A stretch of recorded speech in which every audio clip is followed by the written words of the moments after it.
Hey guys, welcome back. I'm Macon Campbell and this is Making Stuff.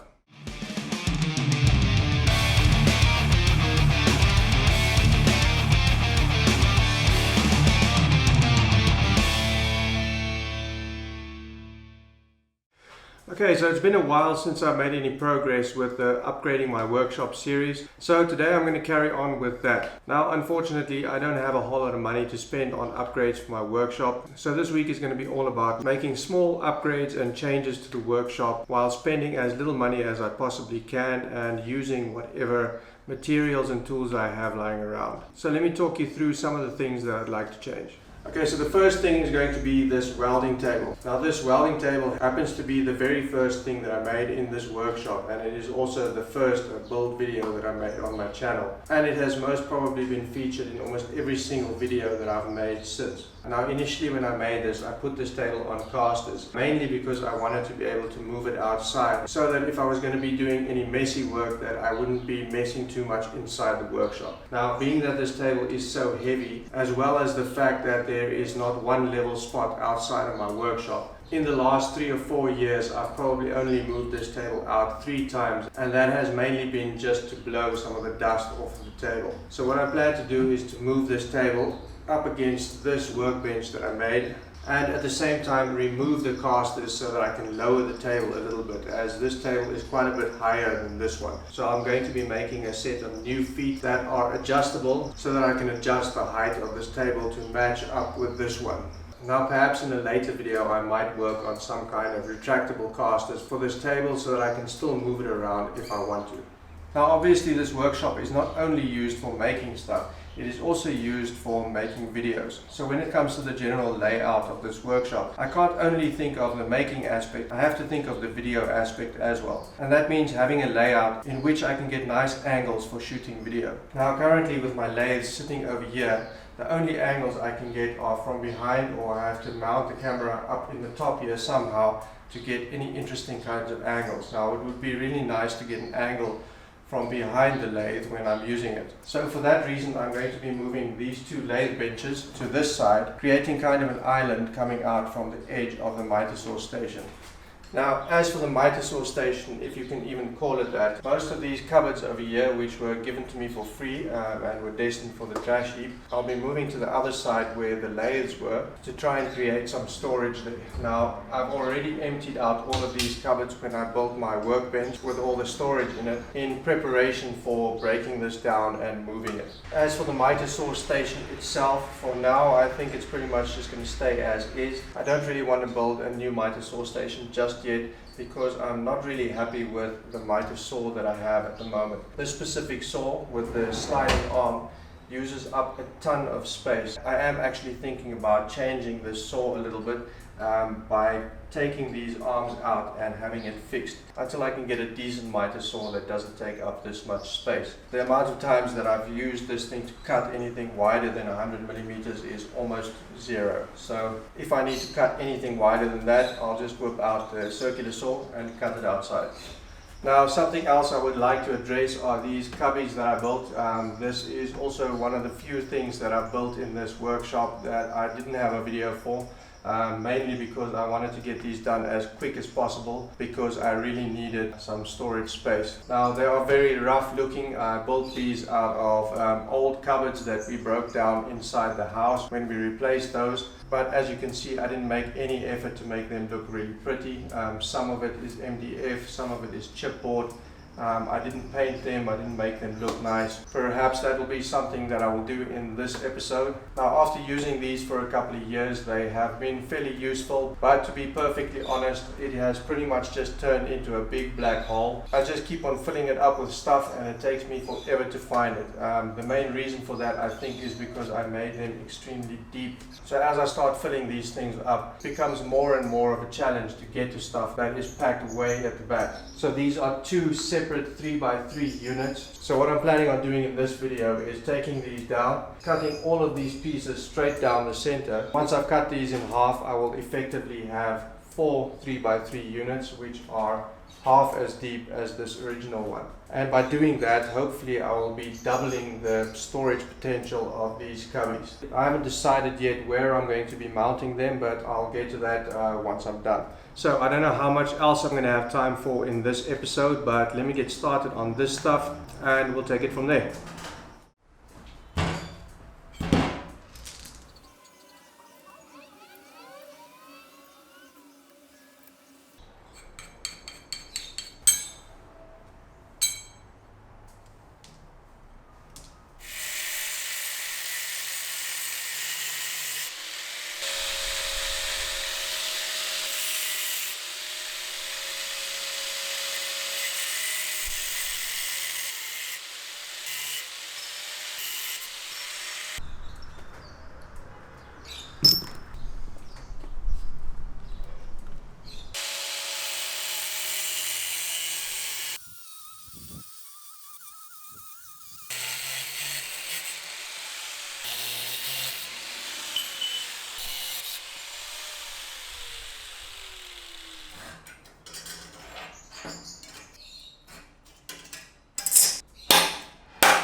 Okay, so now that I've got everything cleared out, it's time to get these casters removed so I can put the other feet in that I just made. But I just wanted to take a moment to appreciate how terrible my welding skills were when I made this table. I'm frankly amazed that this thing is still in one piece. Also, I can't believe that this is how I decided to put these casters on here. I think I was probably just too lazy to make a base plate to go on here where I could bolt these casters to. As you can see, some of these are already bent. I don't know if the actual threaded rod is bent or if it's just because some of these bolts are starting to come loose. But I'm going to get something rigged up here so I can jack this up and turn these casters out and put in the new feet.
Okay, so as tempted as I am to leave this as is and move on, I think I'm going to see if I can find some scrap wood that I can use to cover up these holes. As I'd like to store some stuff under here, and I don't think it's going to look very nice if it's visible when you walk into the shop. I also have those two sets of drawers up there which I'm probably going to empty out, and I'm going to see if I can mount them under these cabinets to give me a bit of extra storage.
Okay, so I've taken the drawers out of this unit, and now as you can see, this drawer unit is too long for these cabinets. Now thankfully the actual drawer is quite a bit shorter, and that fits in here perfectly. So I'm going to take this outside and cut off the back side of these drawer units, and then they should fit in here perfectly. Now another thing I'm going to have to do, because I've got this little piece of wood in here which is about 55 millimeters thick, that means I'm going to have to cut a few spaces that I can put in underneath here, to which I can attach these drawer units so that the top drawer will sit flush with this piece of wood. So let's do it.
Okay, so I'm trying to decide where exactly I'm going to put all of these. All in all, I've got this double unit, and I've got 3 single units, and I've got 1 unit which has drawers in it. But that one is pretty much falling apart, so I'm going to have to do quite a bit of work on that in order for that to even be functional. Now, I know I want to have them here somewhere. Now, I can't just put them down on the floor because I'm going to be wasting a whole lot of space. Now, the idea was to build cabinets that are similar to the ones that were here, but with an extra tier which is a bit higher, so that I can stack all of these units on top. But because I'm trying to spend as little money as possible, and I'm trying to use whatever materials I have available, that is just not going to work because I don't have enough material to build such a big unit. So the only option I have basically is to wall mount these as high as possible, and then at a later stage I can build some counter space underneath that. Now, the problem I have is that these units were not made to be mounted on a wall. Now, in a perfect world, this back panel would have been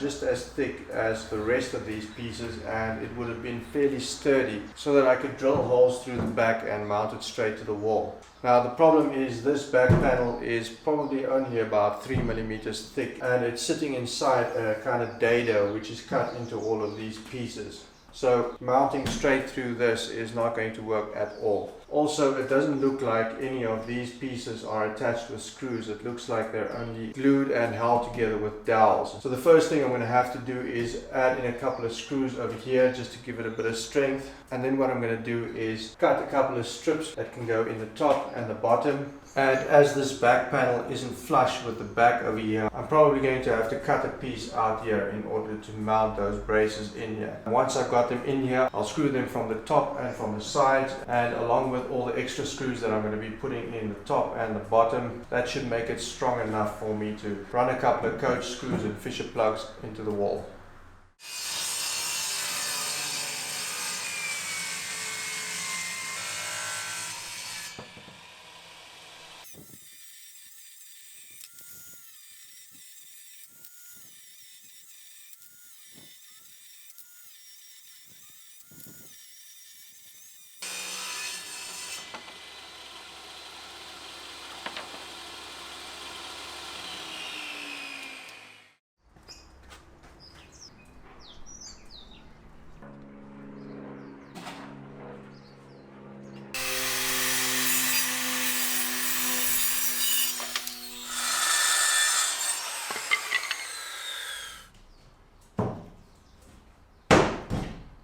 Okay, so these fit in here nice and tight. Now I've just got to cut away this material so that I can fit this nice and flush with the back.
Okay, there we go. This one is done, and I really hope that these things are going to be strong enough to hold this cabinet when it's mounted up on the wall. As for the rest of these, I'm first going to have to pack all this stuff down, and I'll most probably do those off camera. So I'll check back once all of the cabinets are done. Okay, there we go. That's the last of them. I put in the reinforcing on every single one of them. This is the double unit at the bottom and the 3 single units. Also, I almost forgot to put in these screws over here. As you can see, I did put in the extra reinforcing along the top as well as along the bottom. So I've done pretty much everything that I can think of to make these cabinets as strong as possible. So all we have to do now is put these up against the wall, and I'm guessing that's going to be a pretty challenging task, seeing as I'm all alone and I have no one to help me. But I'm sure I can come up with some kind of creative way to get these up against the wall. So tomorrow I'm just going to have to clear this whole wall, take off all of these shelves and make some space so I can get these cabinets up against the wall. So see you then. Okay, tomorrow has arrived, so let's go.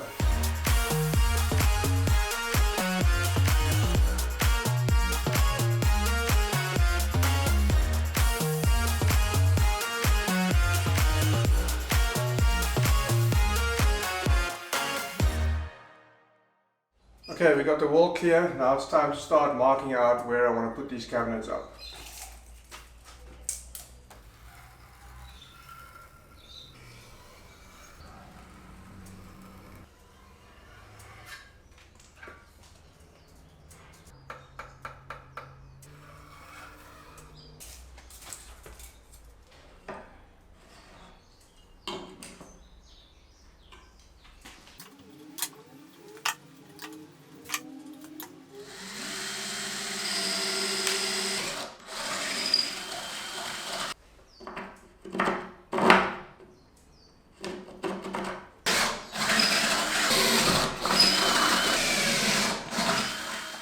Okay, so this is the part I've been dreading the most. I have to mark all of the bolt holes so I can drill them in the wall. Now I'm going to have to use the actual cupboard to mark the holes because that's just going to leave a whole lot less room for error. So I've cut a piece of wood to the right height. I'm just going to put the cabinet on top of it and kind of balance it while I mark all of the holes. After marking the holes, I'm going to drill all of them and I'm going to mount each cupboard before I move on to the next. Because I'm worried if I go ahead and drill all of the holes that I might have some alignment issues when I go to install all of them. So wish me luck.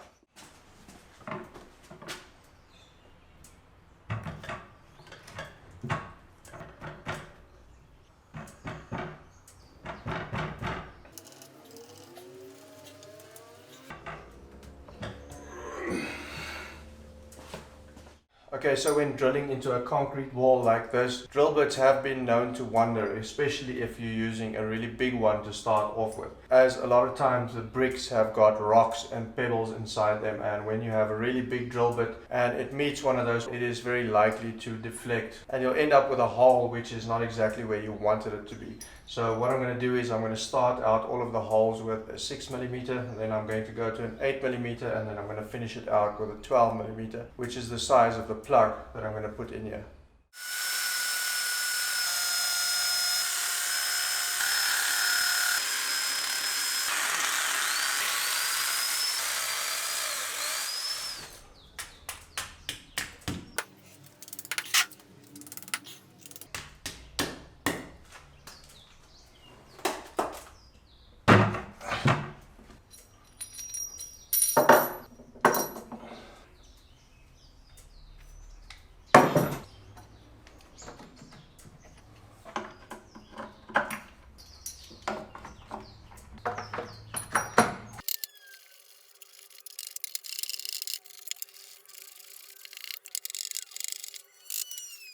Okay, that was quite a mission. It did move on me a little bit, so it's not perfectly level anymore. To the naked eye, it looks fine. Now I just got to do it 4 more times.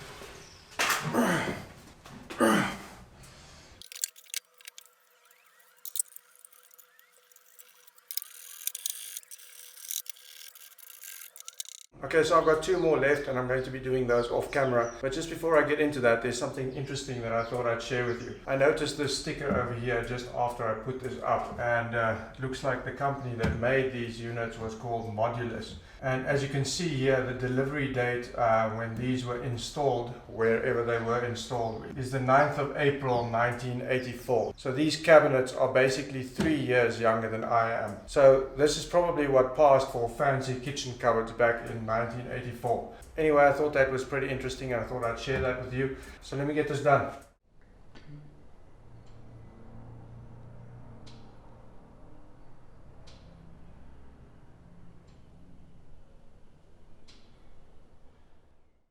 Okay guys, that's about all I have time for this week. I'm going to split this episode into 2 parts. It's late Friday afternoon now and I have to go and get ready for the final 2 workouts of the CrossFit Open. So whatever I didn't have time for this week, and hopefully quite a bit more, I'm going to have to take care of next week. I'm pretty happy with how everything is starting to shape up. I just did a quick rough clean up, but as I said, I've run out of time now. But it does still kind of look like a hurricane has been through here. I haven't started filling up any of the cupboards that I put up, and I haven't packed anything away. So when I get around to that next week, hopefully it's going to start looking even better. So with that said, thank you very much for watching. If you enjoyed this video, give me a thumbs up. If you have any questions, suggestions, or perhaps even advice, drop it down below. So as always, till next time, keep making stuff.